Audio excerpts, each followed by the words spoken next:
Hi, good afternoon again. This is the part 2 about my near-death experience and divine experience testimony with my husband at sea, no? During a very dark and stormy night. Not very stormy, but it was raining at medyo nga meron nga, shall we say, medyo may storm konti. Pero I don't know, walang masyadong hangin, but puro umuulan nung time na yun. So this is the continuation. So ito, lahat ng mga passengers nun talagang they were all screaming and crying, and meron na ring nagdadasal, ganon. So my husband, looking at him beside me, nasa tabi ko siya, teheras, magkatabi kami. He was just closing his eyes, nang luspad na siya pag-ayo. Luspad na siya, closing his eyes. So he was also praying silently beside me.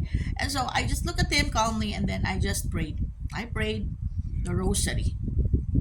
Balik-balik, balik-balik, balik-balik. The rosary. During all through the ordeal. So because my third eye, as I said, I'm already spiritually awakened, and if you believe it or not, okay lang. I don't have to convince everyone na as I received my gift, I can see spirits, I can see everything, I can feel the energy, I can feel energies in motion, I can sense, I can hear. So yun ang gift ko sa sixth sense ko. My sixth sense of hearing, of seeing, of feeling energies. Even I can even smell, and I can touch. My sixth sense of touch. I can astral project. So ito ang mga gifts ko. Marami pa and more. So thank you, Lord. Thank you, Lord. Thank you, God. Thank you, Jesus, Yeshua.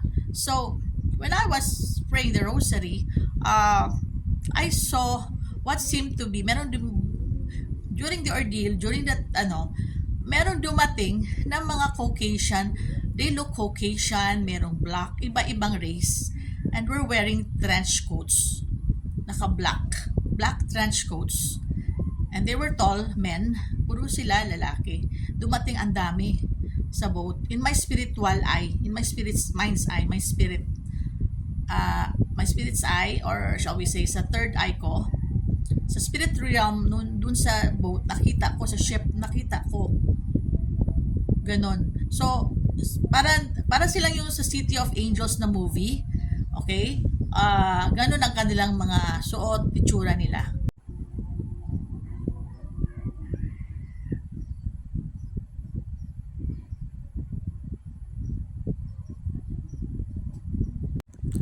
So, ganon ang itsura nila. As sa pinakita ko ngayon, no? Nakaganon sila. And then, later on, sabi ko, ano to sila? So, they seem to be spirit guides ata. Hindi pala sila angels of death, but parang mga spirit guides, angels, ng ibang mga passengers doon. Including me and my husband. Kasi all of us, we have each of our guardian angels and guides, spirit guides, all throughout our lifetimes natin. No? Even nasa womb pa tayo, meron na tayo. So, even children, of course, infants, and mga animals, lahat meron. Everyone. So, yun na nakita ko in my mind's eye. Then, I just wondered, bakit nandito sila lahat? Siguro, yun, nakatingay, nakabantay lang sila. They were just standing. And then, biglang dumating Saint Michael Archangel. Biglang dumating. So, parang he seemed to talk to them. Ganon, nakipag-usap. Okay?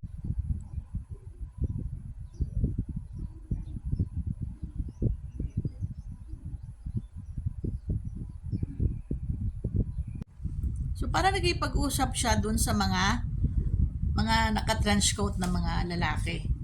In Caucasian, iba-ibang race. Marami Caucasian, merong black, iba-iba. They were all tall. He seemed to be talking with them. So, tapos, biglang umalis siya.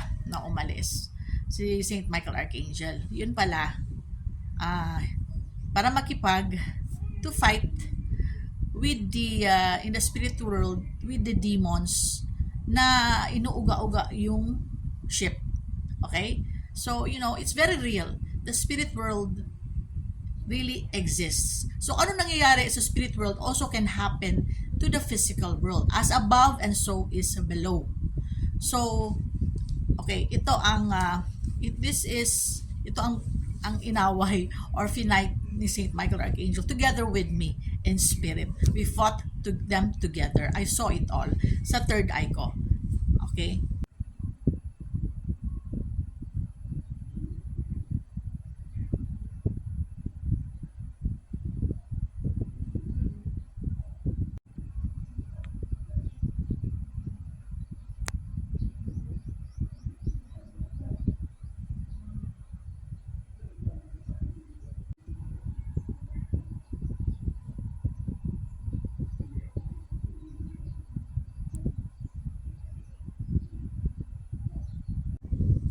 So, all throughout the ordeal, while I was praying, spiritually, nakikita, okay, nag-astral project ako. Astral projection is like, your body, it's an experience of the spirit na sa third eye natin, na my body is here, tapos yung third eye ko, pumunta to that location with Saint Michael Archangel to see everything what's happening.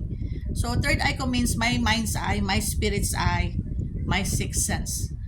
Shall we say na lang, my sixth eye, third eye ko. So, I saw all that happen. Mermaids na mga itsura, very evil. Nakakatakot ang mga itsura. Yung pinakita ko ngayon, nakaganon dun sa ship. At inuugwa-agwa nila ang ship. That is in the spirit world. So, sa elements, they can, those evil forces, they can join the elements. Earth, air, fire, water. So, during that time, they joined the storm through the air, through the water. So, inuga-uga nila ang ship, the vessel na aming sinasakyan. And so, Saint Michael Archangel, together with me, fought with them. And then, what seemed to be a very big, ang laki-laking parang Zeus, o ano ba to, is the goddess of the sea, Poseidon, but ang kanyang itsura is Jesus, Yeshua. Okay? Nagpakita sa dagat, ang laki-laki niya. Biglang nagpakita siya sa dagat. Napaka-big.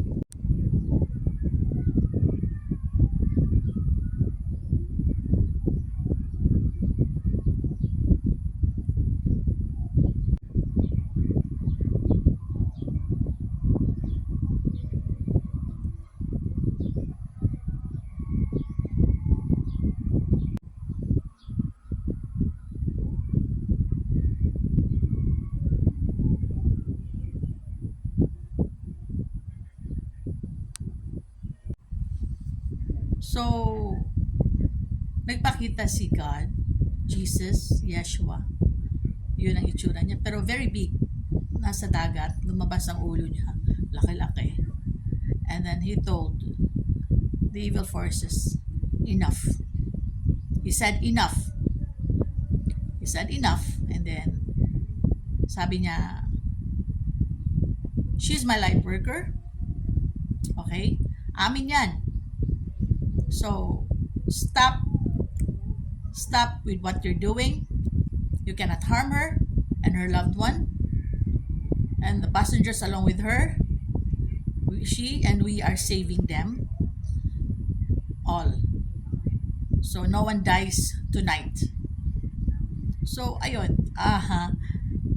They lost the battle, that spiritual battle with Saint Michael Archangel and me and us with the Lord. Thank you, Lord God, Jesus, Yeshua.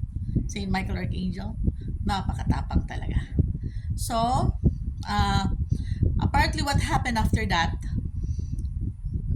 the boat's captain, nagsigaw na ako, may sabi namin, tama na, we have to go back na, sabi ko. Tapos, and all the passengers shouted, uwi na, balik, back to port, sabi namin. And the ship's captain, okay, next, chapter 3,